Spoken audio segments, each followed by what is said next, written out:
Ih, fiquei sem cabeça aqui.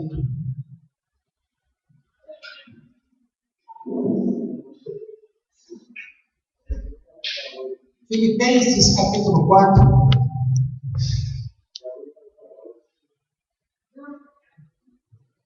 Filipenses capítulo 4.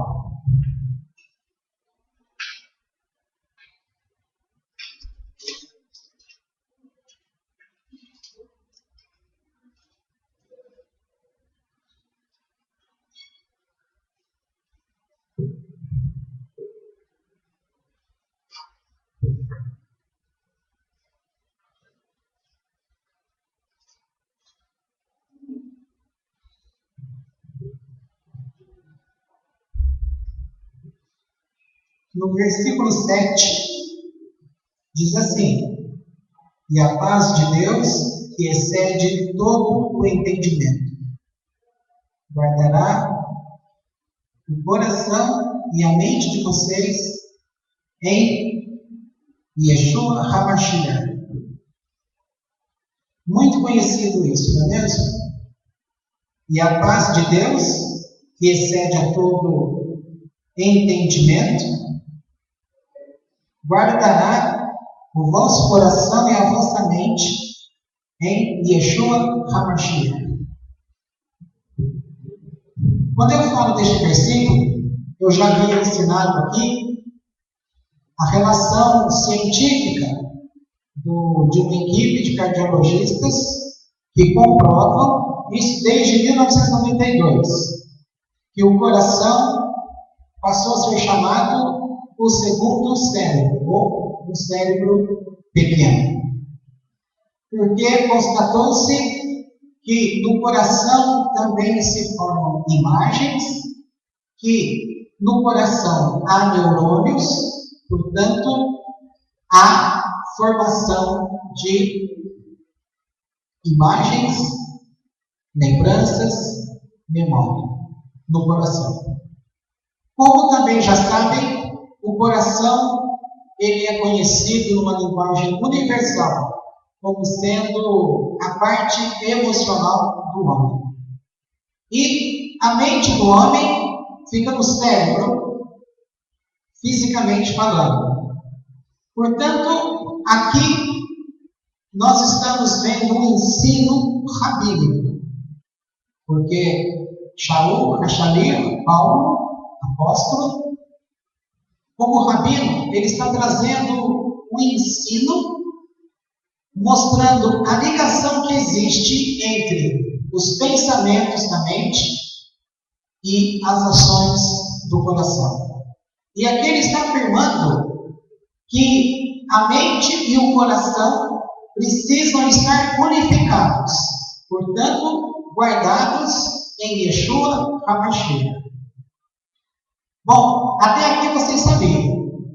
O que vocês não sabiam, porque nós ainda não tínhamos este conhecimento, é que a literatura judaica, ela diz esta mesma coisa. Eu disse que os pesquisadores em cardiologia constataram isso em 1992, recente.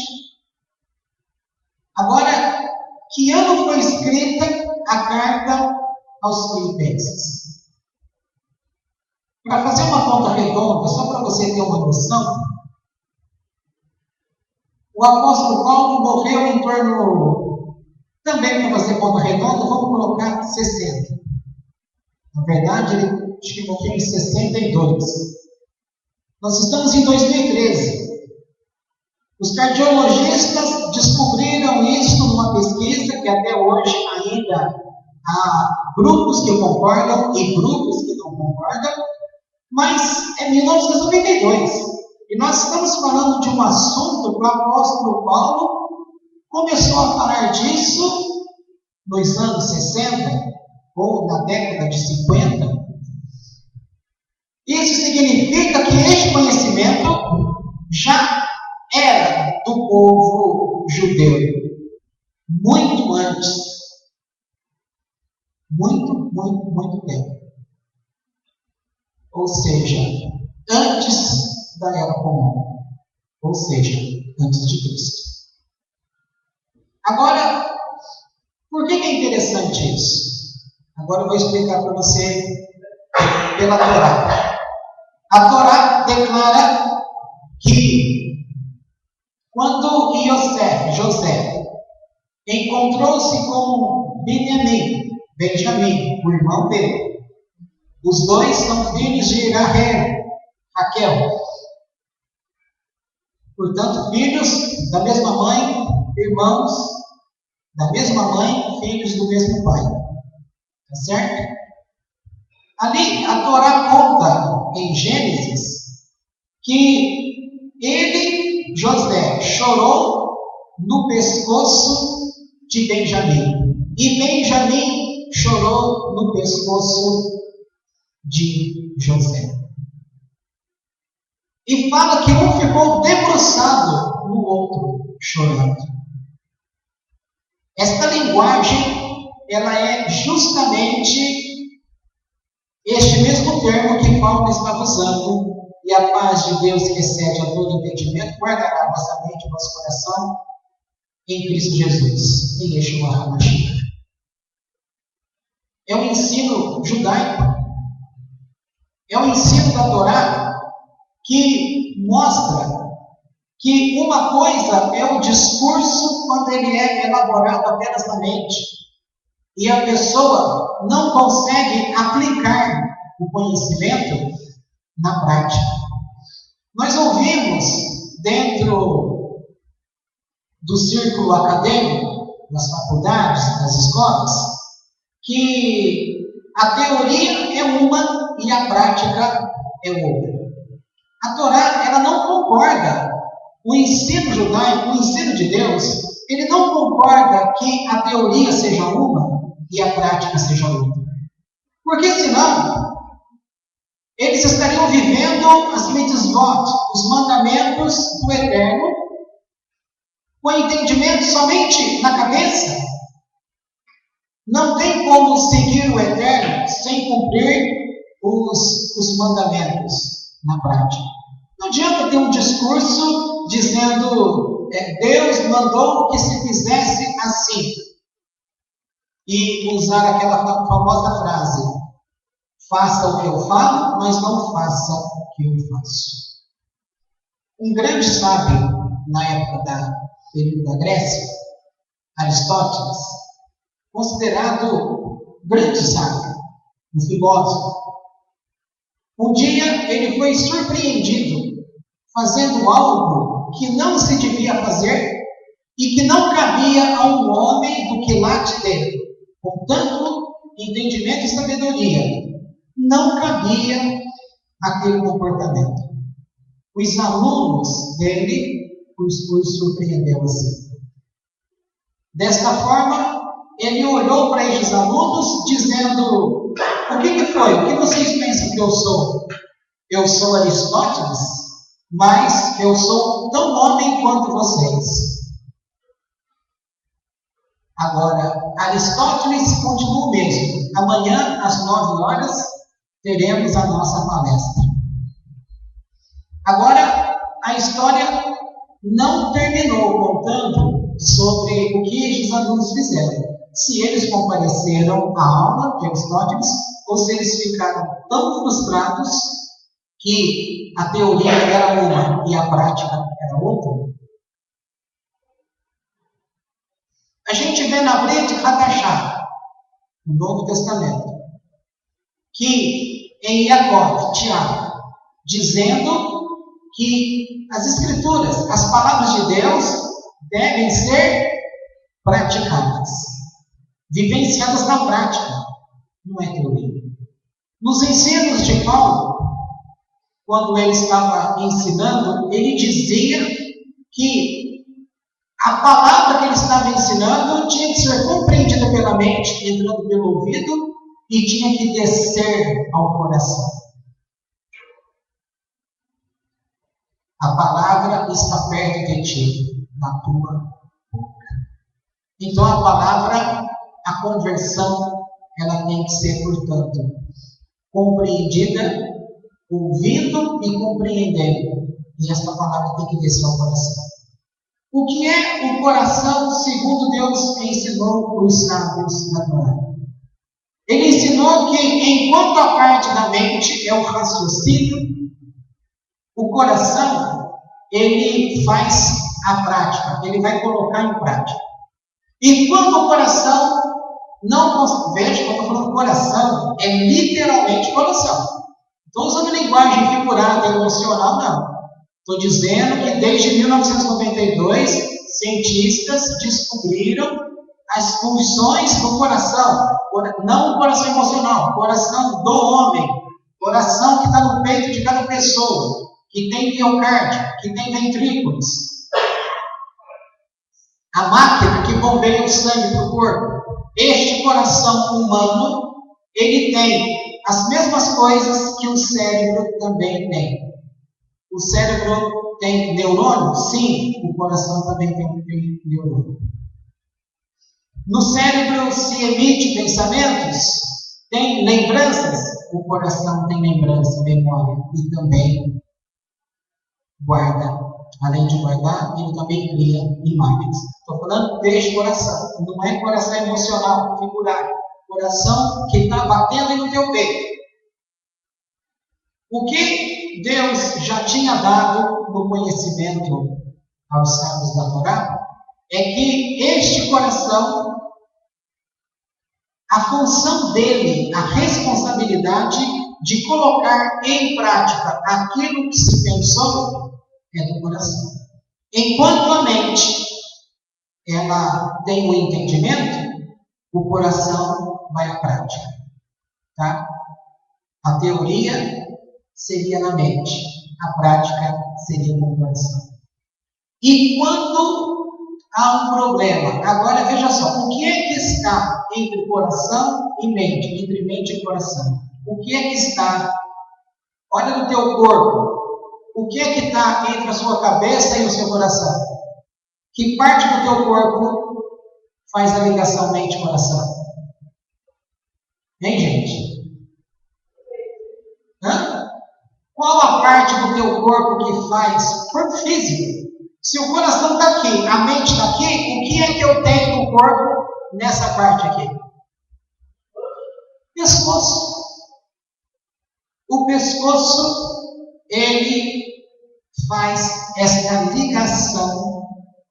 Eu tinha ensinado aqui tempos atrás, sem conhecer essa doutrina judaica. Nós já sabíamos disso, porque Deus também já havia revelado para nós essas coisas.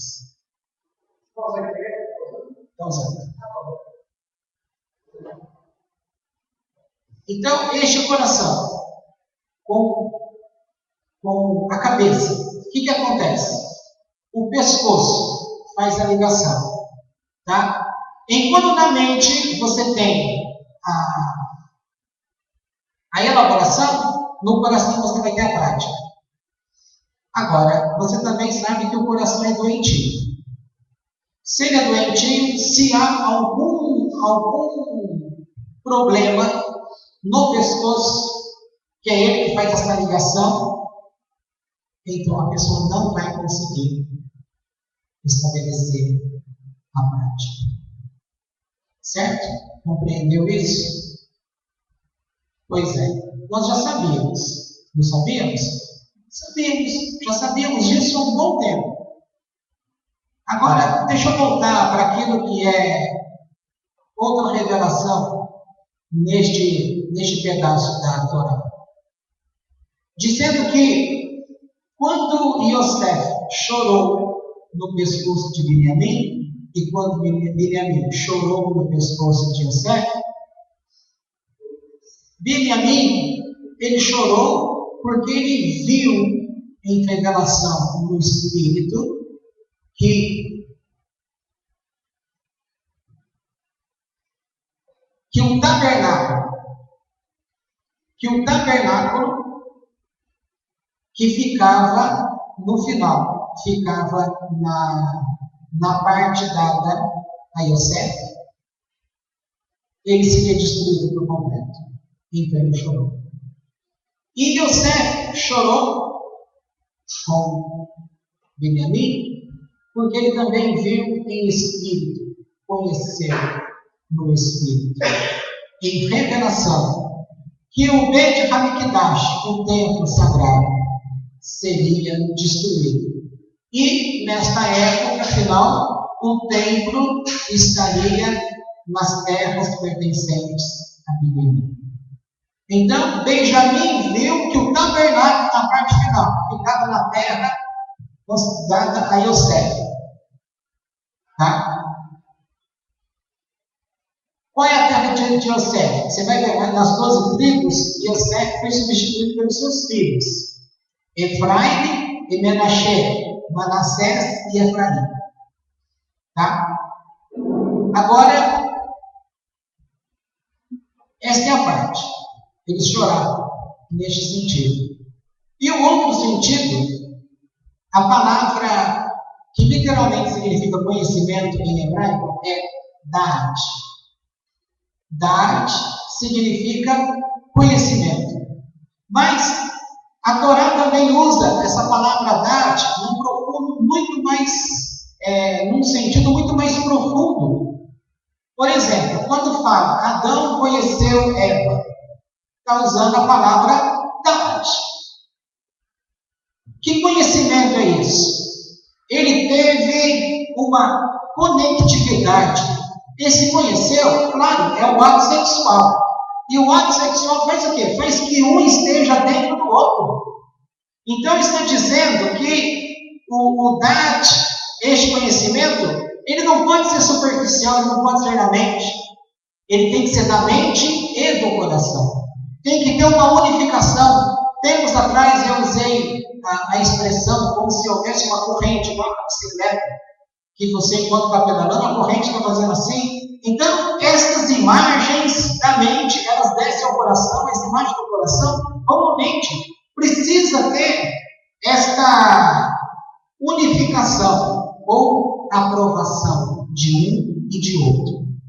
Quem faz isso é o Da'at, é a palavra do hebraico para conhecimento. E ela vai estar relacionada a esta função do pescoço. Que o pescoço é que faz a ligação mente e coração. Se você olhar no espelho, não tem espelho aqui, mas você sabe que o teu pescoço está aqui, que a cabeça está aqui, o coração está aqui. Então, o que é que no teu corpo liga um e o outro? O coração e a mente. O pescoço. Eu não consegui lembrar. Eu lembro vagamente um dia, alguns anos atrás, Deus estava falando aqui com a igreja e Ele estava falando com uma pessoa. E Ele, naquele dia, deu uma aula sobre o pescoço. Ele falou justamente essa ligação que o pescoço tem de tão importância que ele liga a alma, a mente com o coração.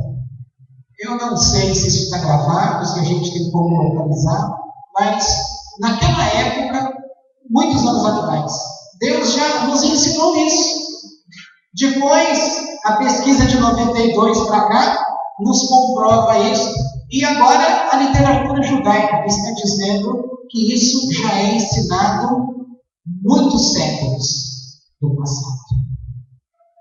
E o apóstolo Paulo, como tinha conhecimento deste assunto, é isso que ele está falando. Quando ele fala que a paz de Deus que excede a todo entendimento, você pode colocar aqui, a todo conhecimento. Porque Deus, Ele conhece tudo. É como diz no outro texto, e é Paulo que fala também. Antes que o pensamento seja formado na tua cabeça e na tua mente, Deus me conhece. Tá? Comparado com o salmo famoso, para onde quer que você vá, o Eterno está ali, Ele sabe. Por isso, entenda esta porção. O que eu estou apresentando de novo para você? Estou apresentando de novo agora sobre a cultura judaica, sobre o ensino judaico, que dá conhecimento, palavra hebraica para conhecimento, ela está relacionada ao pescoço, que faz a ligação entre mente e coração. Quando não há concordância entre aquilo que está no coração com aquilo que está na mente, a pessoa não vai conseguir executar. E se a pessoa não consegue executar, é porque ela tem um problema. Agora, por que se convencionou? Já viram uma convenção, o povo falando que a teoria é uma e a prática é outra? Todo mundo estuda na faculdade sabendo que lá na prática ele vai fazer de outra forma. As coisas de Deus, aquilo que Deus pede para você fazer a Ele, tem que ser do jeito que Ele falou. Não pode ser do teu jeitinho. Se Ele fala, você deve orar todo dia às 6 horas da manhã. Não adianta você querer orar às 7h30. Você fala, Deus é bom, Deus é amor, está escrito que Deus é amor. Então Ele vai me ouvir também às 7h30, é igual às 6 horas. Não é. Se Deus falou 6h30, se falou 6 horas, se falou 7 horas, tem que ser aquilo que Ele falou. Se os mandamentos que ele declarou, que eram perpétuos, o que é perpétuo? Para sempre. Então, como que a igreja ensinou você, ensinou a mim, que a lei acabou? Que não tem mais. Então, o que é perpétuo? Então, perpétuo não é mais aquilo que Deus falou. Deus é burro. Deus não sabe a linguagem mas o mundo mudou. Mas Deus quer dizer que Ele não sabia que o mundo iria mudar? Não. Se Ele usou perpétuo, perpétuo na época de Deus é perpétuo, perpétuo na época de hoje é perpétuo. A palavra, o sentido é o mesmo. Porque senão, se Deus fala céu, e a igreja gosta do céu, ela não quer mudar o céu, né? Se mudou o perpétuo que Deus falou, então as outras coisas que se fala pode ser mudado também. Então quem te garante sobre céu, sobre inferno, sobre tudo? Saiba uma coisa, gente, fique com aquilo que é a palavra literal de Deus. Se Ele falou, faça desta forma, se alguém te ensinar uma doutrina diferente, não adianta ser um pastor famoso que diga para você, não, mas Deus recebe assim também. Se não está de acordo com aquilo que Deus falou, não faça. Não siga homens, siga o Eterno. Mente e coração. Para te falar a verdade, desde que eu vim para a igreja evangélica em 83, até hoje, 2013, nunca, eu vou repetir, nunca, desde 83 até hoje, 2013, eu não ouvi uma pregação a respeito disso, do jeito que eu estou te falando. Nunca, nenhum pastor, nenhum membro de igreja, nunca, ninguém me ensinou que coração, aqui, nesse texto, é literalmente coração. E que o coração tem memória, tem lembranças, tem imagens. E que a responsabilidade da execução pertence ao coração. Nunca ninguém me ensinou isso. Eu vim ensinar isso para vocês há uns anos atrás, aqui, nesta igreja, em Evilado, porque Deus nos mostrou isso, nos revelou isso, e eu ensinei para vocês. Agora que estamos estudando a Paraxá da semana, quando fala sobre o encontro entre José e Benjamim, seu irmão, um chora no pescoço do outro. Então aqui é trazido este ensino que já era conhecido deles na época. E qual é este ensino? Este que eu estou acabando de falar para você, que o pescoço faz a função da palavra hebraica dad, que é conhecimento. E que a responsabilidade da execução em colocar em prática é do coração. Se há um problema neste percurso que faz ligação entre mente e coração, se há um problema entre mente e coração, a pessoa não vai conseguir viver na prática aquilo que ela diz que conhece na teoria. É por isso que vocês vão ver muitos irmãos na igreja, nas igrejas, dizendo e achando que são uma bênção na igreja, mas a prática dessa bênção que ele fala que é, ele não consegue praticar isso. Se ele não consegue praticar, onde está o problema? No pescoço. No conhecimento. Há um problema entre aquilo que o coração sabe e aquilo que a mente sabe. Não há concordância. Se o pensamento é enviado da mente ao coração, se o coração não aprova, ele não faz, não vai praticar. Eu sempre declaro que, embora vocês não são obrigados a saber nada sobre psicologia, quem estudou psicologia foi eu, então eu só estou fazendo por curiosidade. Eu já cheguei a dizer para vocês que Freud é judeu. Freud é um homem que disseminou a psicologia. Psicologia e psiquiatria já era conhecida na época dele. Ele era neurologista. Mas ele é que divulgou os ensinos que ele aprendeu aí, esses ensinos dele, vem a corrente, a psicanálise de hoje. Agora é interessante que, eu já disse para vocês, mecanismos de defesa do ego que ele coloca na teoria dele, é ensino de Baal Shem Tov, um rabino, que é de 1700 e pouco. Então Freud estudou o Baal Shem Tov e pôde formular a teoria dele de mecanismos de defesa do ego. Agora, isso que eu estou te falando, provavelmente Freud também conheceu como judeu. E o que ele conheceu? Que mente e coração, ela tem um conhecimento entre os dois. E que se um não concordar, no caso o coração não concordar, ele não vai executar.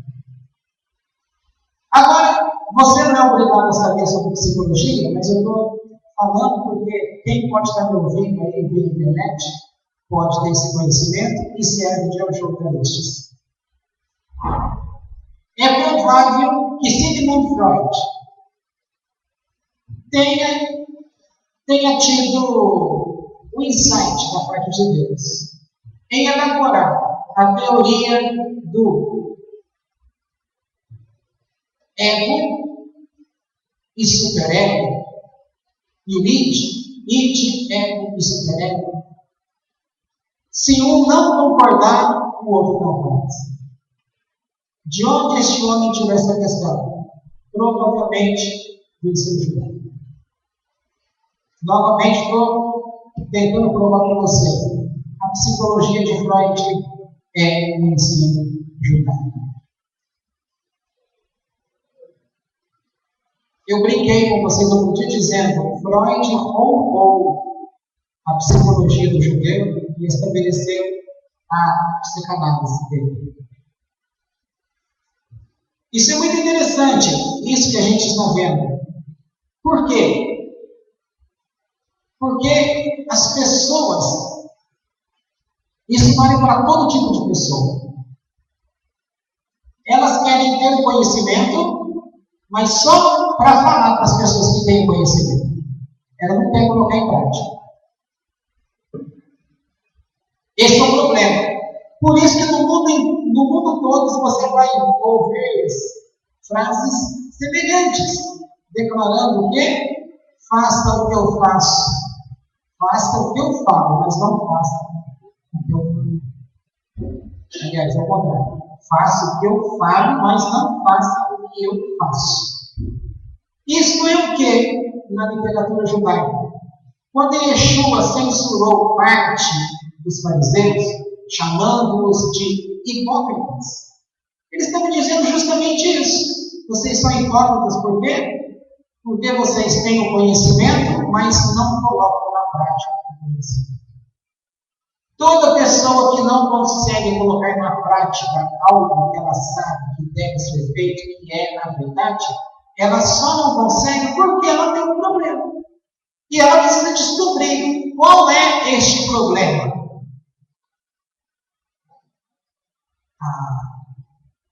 A cura do trauma passa por aí.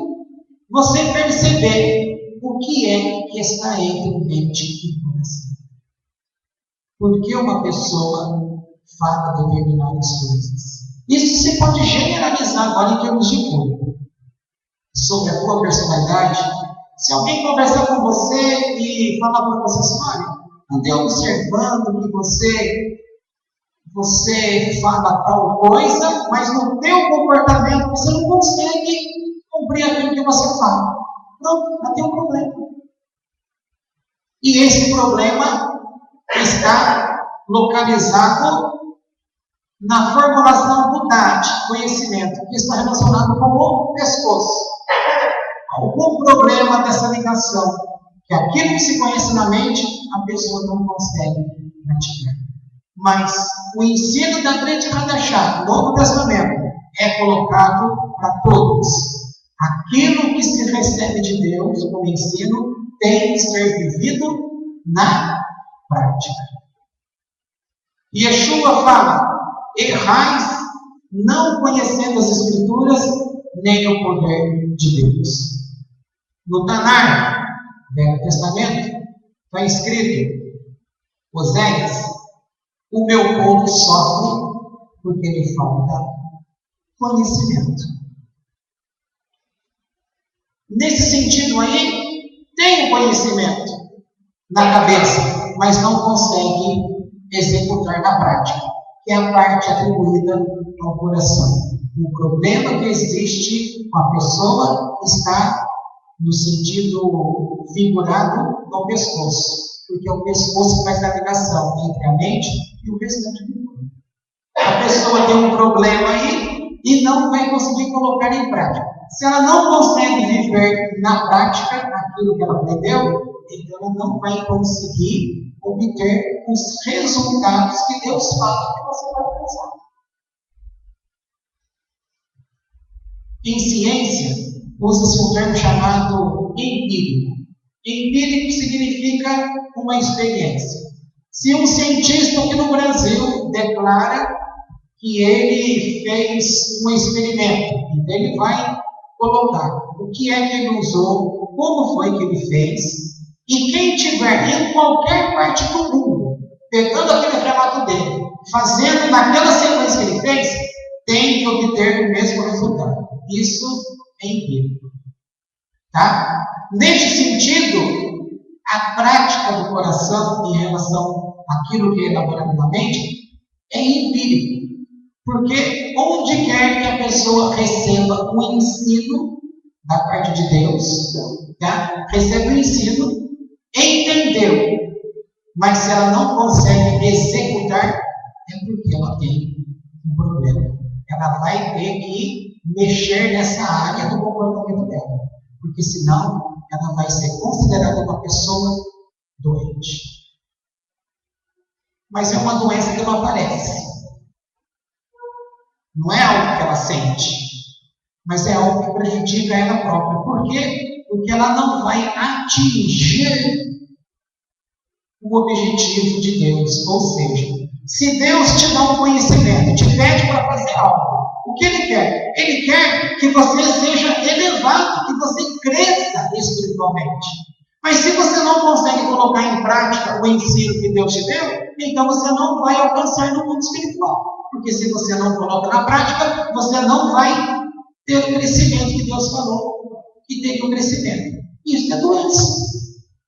A pessoa precisa aprender a mexer nisso. Não adianta ela explicar. Não, eu sei como é que é. Olha, Deus faz assim, assim, assim. A pessoa pode dar aula, explicar. Mas se ela não consegue viver, ela está travada. Não cresce. Não tem moral. Por isso que está mergulhando. Quem é esta mergulhando?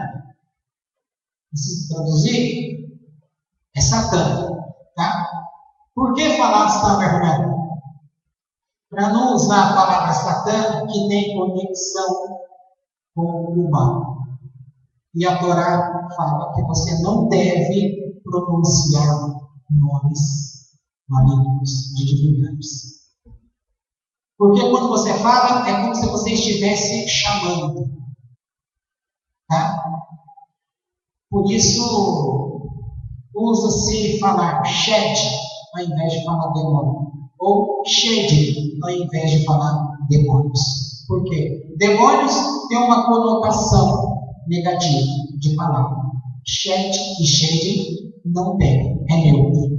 Então você pode falar livremente, você não vai atrair demônios a você. Isso é segredo do hebraico. E quem revelou? O Eterno revelou. Para quê? Para que o povo viva bem. Agora, quem não coloca isso na prática, vai ter problema. Os demônios vão ter acesso a essas pessoas. Elas vão ter problemas, só que elas não sabem que é porque elas estão usando essas palavras. Aí um outro exemplo. É assim. Bom, eu vou parar por aqui, porque espero que você tenha... Eu já falei desse assunto tantas vezes, e eu queria agora trazer essa afirmação no ensino judaico, para você ver que aquilo que você acha que é conhecimento de hoje, que os cientistas falaram em 1992, lá muitos anos, muitos séculos antes de Cristo, já tinham este conhecimento. E por este conhecimento é provável, não posso afirmar, mas como conhecedor, porque eu estudei a obra de Sigmund Freud, provavelmente ele fez uso deste conhecimento judaico, porque ele é judeu, para poder entender o id, o ego e o superego. Porque o jeito que ele explica id, ego e superego está muito dentro dessa linha de pensamento que o Eterno trouxe no ensino judaico. Certo? Pois bem, pode desligar.